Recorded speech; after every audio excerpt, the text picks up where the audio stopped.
సమిధగమన జీవనం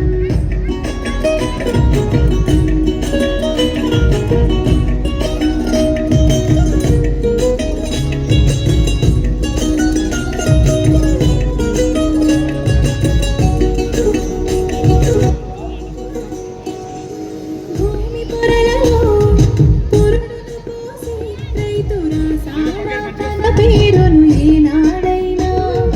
ఆ జన్మాంతం సేవలు చేసి తల్లి అడిగిందా నవాలు ఈనాడైనా అనామికత సందేశం హైందవ జీవన సారం అనామికత సందేశం హైందవ జీవన సారం జనని జన్మ కారణం జన్మభూమి తీరణం సంఘటనం ఒక యజ్ఞం సమిధగమన జీవనం భరతమాత పాదాలకు మూవలం ఆమె మోము పైన చిరునవ్వులం భరతమాత పాదాలకు మూవలం ఆమె మోము పైన చిరునవ్వులం సంఘటనం ఒక యజ్ఞం సమిధగమన జీవనం